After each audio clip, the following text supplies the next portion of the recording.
एक डॉक्टर को भगवान का दूसरा स्वरूप कहा जाता है ना, और उसी डॉक्टर के साथ हमारे देश में ये दरिंदगी, इसकी सारी हदें पार कर दी। अब तक कोलकाता मर्डर केस में जो बातें उभर कर आई हैं डिटेल में बताती हूँ, जिससे पहले दिल दहला देने वाले ये झूठ, इतनी बुरी तरह से रेप और मर्डर, और सबसे पहले उसे सुसाइड का नाम दिया गया। क्यों?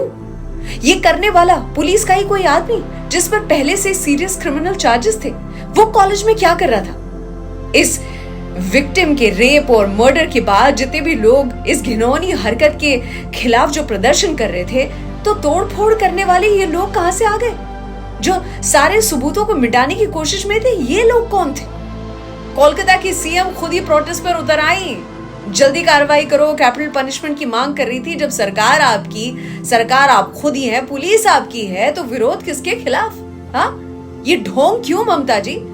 जब सोशल मीडिया पर प्रोटेस्ट और बवाल के बाद इस कॉलेज के प्रिंसिपल को रिजाइन करना पड़ा, तो सरकार ने उनका रेजिग्नेशन एक्सेप्ट नहीं किया और दूसरी कॉलेज का प्रिंसिपल बना दिया। क्यों?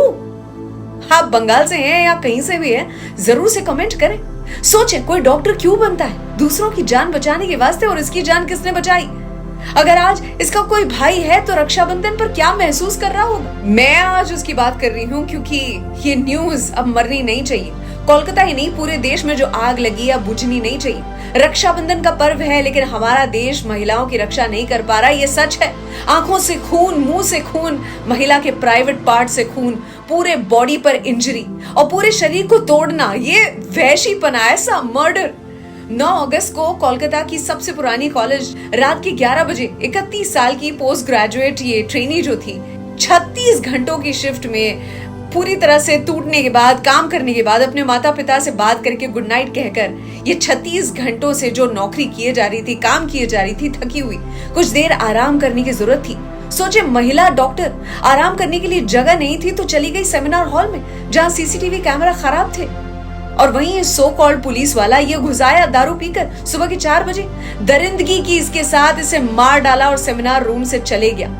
पोस्टमार्टम में जो बात पता चली है, प्राइवेट पार्ट से गंभीर घाव, इसकी बात, उसकी चीखें, इसको दबाने के लिए उसके मुंह, नाक, गले को दबाया गया, वो भी दीवार से सटा के।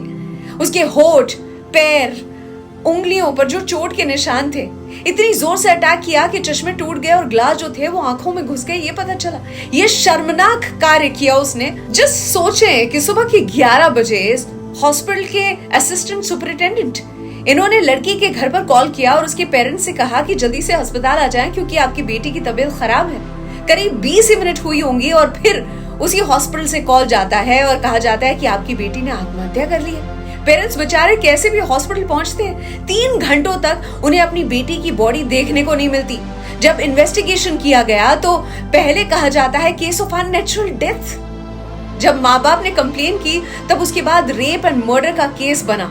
इन्वेस्टिगेशन में पुलिस को एक हेडसेट मिलाया जो मोबाइल से कनेक्ट करने पर पता चला कि पुलिस वॉलंटियर, पुलिस वाला भी नहीं, पुलिस वॉलंटियर संजय रॉय के मोबाइल फोन से ये कनेक्ट हो गया, जो ऑलरेडी एक बड़ा क्रिमिनल अपनी 3 महीने प्रेग्नेंट बीवी इसको मार चुका है। हाँ, महिला डॉक्टर एक दूसरी महिला डॉक्टर को मोलेस्ट कर चुका है। उसका खुद का परिवार कहता है कि ये तो कलंक है सबसे बड़ा। उसकी बहन कहती है कि अगर इसे फांसी की सजा भी हो जाए, इसके बॉडी को लेने तक नहीं आएंगे हम। इस कॉलेज में ये क्या कर रहा था, ये रखा क्यों गया था? उसकी इंटरोगेशन स्टार्ट हो जाती है और उसके बाद वो कन्फेस कर देता है। लेकिन सिर्फ ये नहीं था, क्योंकि रिपोर्ट जो सामने आई उसके हिसाब से 1 से ज्यादा लोगों ने इस गंदे कार्य में मेडिकल कॉलेज के प्रिंसिपल पर आ जाते हैं। उनको लेकर इतनी बवाल हुई कि बंदे को रिजाइन करना पड़ा, लेकिन सरकार द्वारा कुछ ही घंटों में उन्हें दूसरे कॉलेज का प्रिंसिपल ये पोस्ट मिल गई।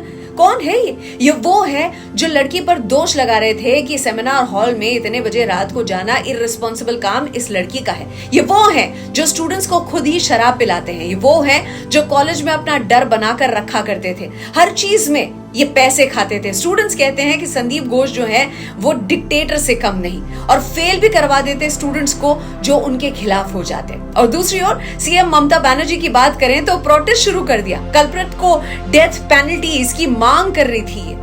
कॉलेज में सेमिनार रूम जहां पर ये घिनौना, ये ग्रूसम क्राइम हुआ था, उसके पास तोड़फोड़ शुरू हो गई। मतलब हाईकोर्ट ने सीबीआई को इन्वेस्टिगेशन जो सौंप दिया, इन्वेस्टिगेशन से पहले रेनोवेशन की इतनी क्या जल्दी, वो भी क्राइम सीन के बिल्कुल पास है। तो ऐसा है कि सोशल मीडिया पर जो वायरल था, कहीं ये सच तो नहीं? कि इस कॉलेज में ड्रग्स एंड सेक्स रैकेट चल रहा था। What happens in Bengal stays in Bengal। अगर आप पॉलिटिकली वेल कनेक्टेड हैं तो बिंदास रहे, उल्टा सीधा काम करें, आप बच जाएंगे, क्योंकि पूरी सिस्टम जो है वो धंधे लग जाएगी आपको बचाने के वास्ते। और फिर कोर्ट में जो केस है वो तो चलता रहेगा, और तब तक में ऐसी और वारदातें, ऐसे और केसेस पैदा हो जाएंगे। डॉक्टर्स और नर्सेज ही नहीं, जहां कहीं भी महिलाएं काम करती है, ये उन सब की बात है। लेकिन किसी भी सिचुएशन में वो बंदी काम करती है क्योंकि उसे अपनी सैलरी घर पर लेकर जानी होती है, इसलिए मुंह बंद करके वो काम करते जाती है। डॉक्टर्स, खास करके ट्रेनीज की बात करें, जिनको फैसिलिटी भी कम मिलती है और उनके लॉन्ग ड्यूटी आवर्स यानी कि 24 ही नहीं, 36 ही नहीं, कभी कभी 72 आवर्स तक की शिफ्ट होती है। पैसे भी कम मिलते हैं, फैसिलिटी भी नहीं मिलती है, लेकिन फिर भी वो काम करती हैं, लोगों की सेवा करती हैं। उन्हें मिलता क्या है? ऐसी जिल्लत। खून खौल उठता है मेरा ये सुनकर कि लड़की इतने बजे रात में अकेले वहां क्या कर रही थी। वारे भारत देश, हमेशा गलती लड़की की, उसके कपड़ों की ही होती है। रेपिस्ट खुलेआम घूम रहे थे और विक्टिम को ब्लेम किए जा रहे थे। 78 इयर्स ऑफ इंडिपेंडेंस, यही है आजाद भारत देश। रक्षाबंधन का पर्व मना रहे हैं, लेकिन सच कहूं तो क्या हमारा देश महिलाओं की रक्षा करने में सक्षम है?